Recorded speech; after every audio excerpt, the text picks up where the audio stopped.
নমস্কার, জয় রাধে, রাধে শ্যাম, রাধে রাধে। মহাভারতের কথা অমৃতের শ্রবণ। আসুন আমরা শ্রবণ করি এখন।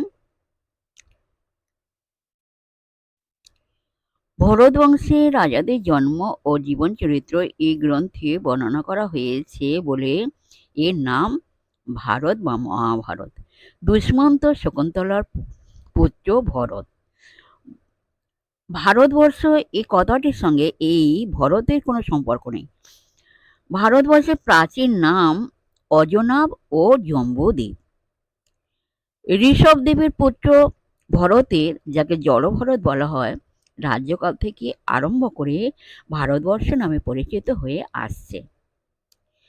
ভারতীয় সভ্যতা তার জীবনবোধ, কৃষ্টি, নীতি, পারিবারিক জীবন, পার্থিব উন্নতি, রাজধর্ম প্রভৃতি বিষয়ে জ্ঞান ভাণ্ডার মহাভারত।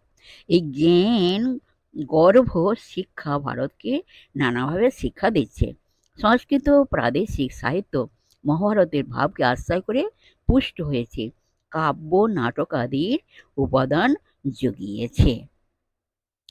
মহাভারত আমাদের চিত্ত বিনোদন, ধর্মজীবন গঠন ও জীবন চর্চায় নানাভাবে প্রেরণা দিয়েছে। মহাভারতে আমরা বহু নীতিমূলক আখ্যায়িকা পেয়েছি যা আজও আমাদের সমাজে প্রভাব বিস্তার করছে। মহাভারতে বহু শ্লোক প্রবাদ রূপে সুপরিচিত। আজও মহাভারত সেজন্য আমাদের পূর্ণ পীযুষ স্তন্যদায়িনী, আনন্দরূপিণী ও কল্যাণময়ী জননী। জয় রাধে, রাধে শ্যাম, রাধে রাধে। জয় বৃন্দাবন বিহারী লাল কি জয়, কৃষ্ণ কানাইয়া লাল কি জয়, বাঙ্কে বিহারী লাল কি জয়, জয় রাধা শ্যাম সুন্দর লাল কি জয়। জয় রাধে, রাধে শ্যাম, রাধে রাধে। সরিদা ভক্তবৃন্দগণ, এইখানে আজকের বিশ্রাম রাখলাম, নেক্সট দিনকে আবার আলোচনা করা হবে। যাই হোক, বিশেষ সৌহৃদ ভক্তবৃন্দগণের প্রত্যেকের উদ্দেশ্যে বলছি, সবাই সুখে থাকবেন, শান্তিতে থাকবেন, আনন্দ থাকবেন, এক সেকেন্ড নিরানন্দে থাকবেন না, সদা সর্বদা সুখে শান্তিতে আনন্দে জীবনযাপন করবেন। আর নিজ নিজ পিতা মাতাকে দেখবেন, তাদের যেন দুঃখ কষ্ট না হয় সেদিকে লক্ষ্য রাখবেন। আর আসুন আমরা এখন মানবিক মানে পর্ব শেষ করে মনকে কাদা তালের মতো নরম করে, শিশুর মতো সরল করে, মনের মধ্যে অহংকার ত্যাগ করে আসুন আমরা এখন রাধা নাম কীর্তন করি। রাধে রাধে,